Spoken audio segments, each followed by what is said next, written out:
Assalamualaikum warahmatullahi wabarakatuh. Salam sejahtera untuk kita semua. Apa kabarnya rekan-rekan mahasiswa, mahasiswi Universitas Dian Nusantara? Kita berjumpa kembali di mata kuliah Etika Bisnis, Etika Hukum dan Bisnis di pertemuan yang keenam. Tidak terasa, kita sudah memasuki pertemuan yang keenam. Mudah-mudahan Allah Subhanahu wa taala Tuhan Yang Maha Esa memberikan kita keberkahan kesehatan sehingga kita bisa menyelesaikan mata kuliah ini dengan sukses dan lancar. Rekan-rekan semuanya, sebelum kita memulai proses belajar mengajar ini, alangkah baiknya sama-sama kita berdoa agar proses belajar mengajar ini berjalan dengan sukses dan lancar. Berdoa menurut keyakinan dan kepercayaan masing-masing. Berdoa dimulai.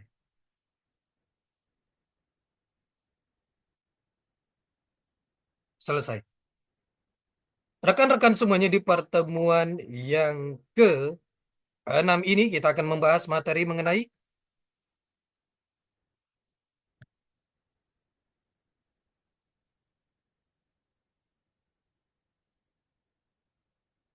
di pertemuan ke-6 ini kita akan membahas materi etika dan hukum bisnis dengan materi tanggung jawab sosial perusahaan.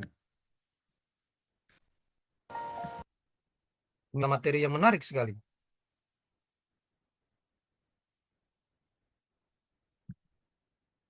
Pengertian CSR. CSR merupakan komitmen bisnis yang berperan untuk pembangunan ekonomi, mendukung kerjasama antar karyawan dengan pimpinan, menciptakan komunikasi sosial guna meningkatkan kualitas hidup masyarakat sekitar dengan cara-cara yang baik bagi kegiatan dan pengembangan perusahaan.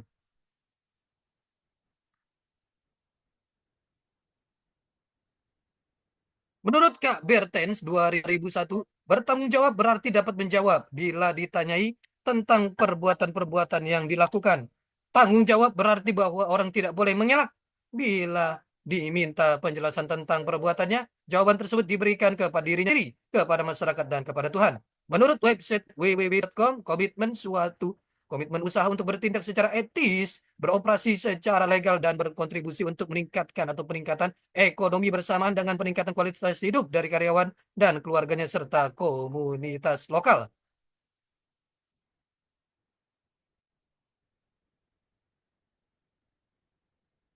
Tujuan tanggung jawab sosial perusahaan agar perusahaan dapat mendasarkan kegiatan yang dilakukan sesuai dengan norma-norma moral dan etika, agar perusahaan meluncurkan produk yang mampu memenuhi kebutuhan para penggunanya, agar perusahaan menyediakan informasi dan melakukan promosi yang jujur dan faktual tentang produk yang dihasilkan,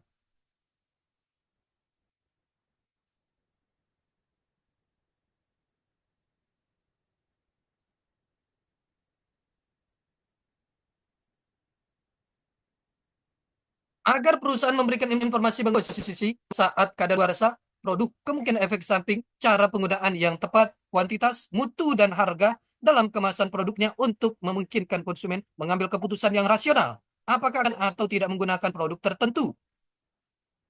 Agar perusahaan memperhatikan keselamatan dan keamanan konsumen ketika mereka menggunakan produk tersebut. Penerapan CSR. CSR diterapkan kepada perusahaan-perusahaan yang beroperasi dalam konteks ekonomi global, nasional maupun lokal. Komitmen dan aktivitas CSR pada intinya merujuk pada aspek-aspek perilaku perusahaan, firm behavior, termasuk kebijakan dan program perusahaan yang menyangkut dua elemen kunci. Satu, good corporate governance, etika bisnis, manajemen sumber daya manusia, jaminan sosial bagi pegawai, serta kesehatan dan keselamatan kerja.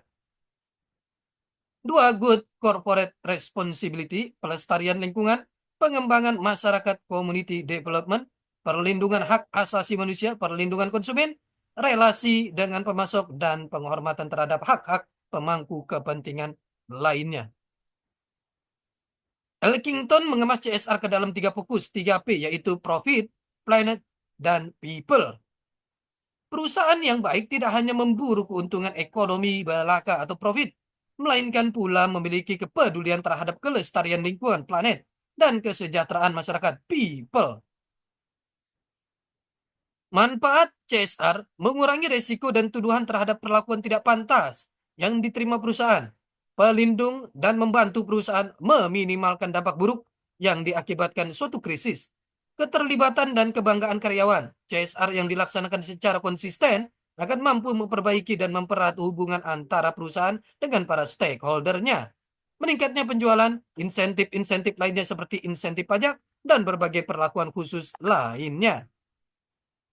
Memperkuat kinerja dan keuntungan ekonomi yang lebih efisien dan berkelanjutan, meningkatkan komitmen para pekerja, memantapkan akuntabilitas perusahaan terkait investasi sosial dan kemasyarakatan, mengurangi kerentanan dan instabilitas operasi perusahaan terkait menguatnya hubungan dengan masyarakat, mempertegas reputasi dan citra perusahaan.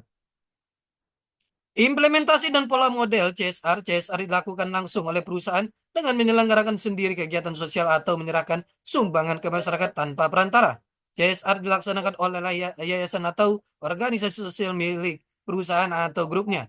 Perusahaan mendirikan yayasan atau organisasi sosial sendiri di bawah perusahaan atau grupnya yang dibentuk terpisah dari organisasi induk perusahaan, namun tetap harus bertanggung jawab ke dewan direksi.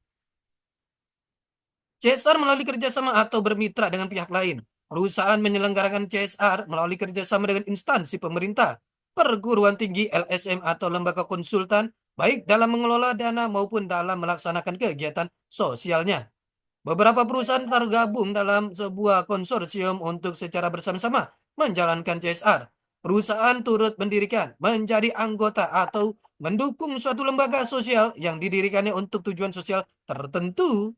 Pihak konsorsium yang dipercaya oleh perusahaan-perusahaan yang mendukungnya akan secara proaktif mencari kerjasama dari berbagai kalangan dan kemudian mengembangkan program yang telah disepakatinya. Perkembangan CSR di Indonesia populer sejak tahun 1990-an. Pada awal perkembangannya, bentuk CSR yang paling umum adalah pemberian bantuan terhadap organisasi-organisasi lokal dan masyarakat miskin di seputar perusahaan. CSR pada tataran sekadar do good dan to look good. Berbuat baik agar terlihat baik. Perusahaan-perusahaan seperti PT Unilever, Freeport, Rio Tinto, Inco, Riau Gold, Kaltim Primakol, Pertamina, serta perusahaan BUMN lainnya telah cukup lama terlibat dalam menjalankan CSR. Kegiatan CSR yang dilakukan saat ini juga sudah mulai beragam, disesuaikan dengan kebutuhan masyarakat setempat berdasarkan need assessment, mulai dari pembangunan fasilitas pendidikan dan kesehatan, pemberian pinjaman modal bagi UKM, social forestry, penakaran kubu-kubu, pemberian beasiswa, penyuluhan HIV/AIDS, penggunaan kearifan lokal, pengembangan skema perlindungan sosial berbasis masyarakat, dan seterusnya. CSR pada tataran ini tidak sekedar do good dan to look good, melainkan pula to make good, menciptakan kebaikan atau meningkatkan kesejahteraan masyarakat.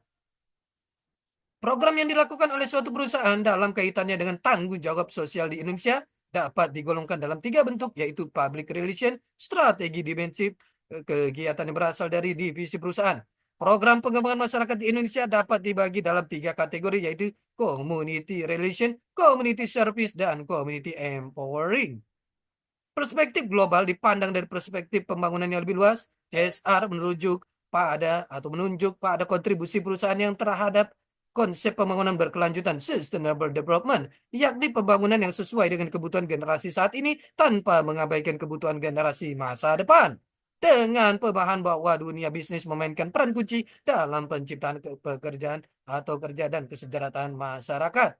CSR secara umum dimaknai sebagai sebuah cara di mana perusahaan berupaya mencapai sebuah keseimbangan antara tujuan-tujuan ekonomi, lingkungan, dan sosial masyarakat. Seraya tetap merespon harapan-harapan para pemegang saham shareholder dan pemangku kepentingan stakeholder.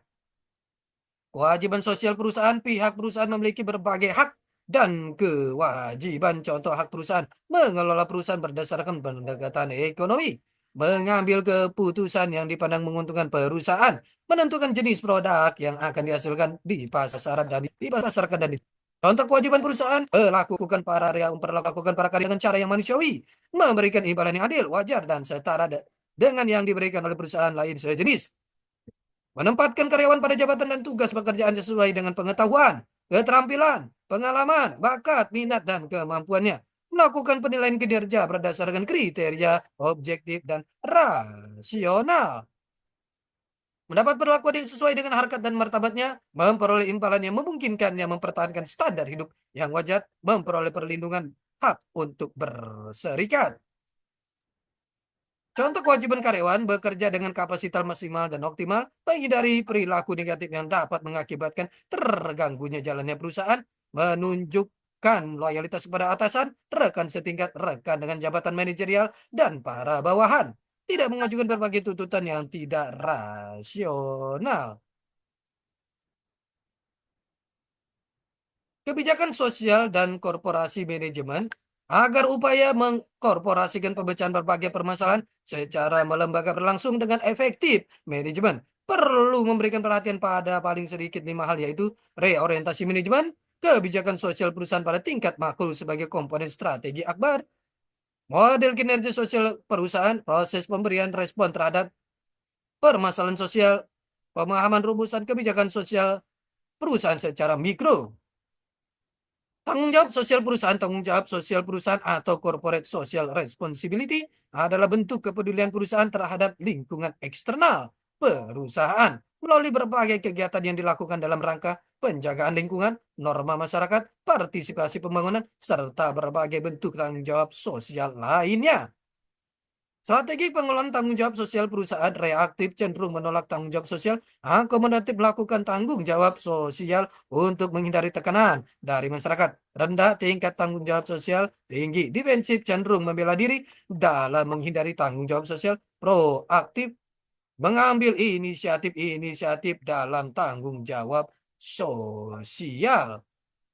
Pro kontra mengenai tanggung jawab sosial perusahaan, pandangan kelompok yang pro terhadap tanggung jawab sosial dari organisasi bisnis, satu kegiatan bisnis seringkali menimbulkan masalah. Oleh karena itu, sudah semestinya perusahaan bertanggung jawab apa yang telah dilakukannya. Dua, perusahaan adalah bagian dari lingkungan sosial masyarakat. Oleh karena itu, sudah semestinya ikut berpartisipasi bertanggung jawab atas apa yang terjadi di masyarakat. Rekan-rekan semuanya, ini adalah pertemuan kita yang ke-6. Kita akan berjumpa di pertemuan-pertemuan selanjutnya. Tetap semangat belajar untuk mencapai kesuksesan. Salam sehat selalu. Assalamualaikum warahmatullahi wabarakatuh.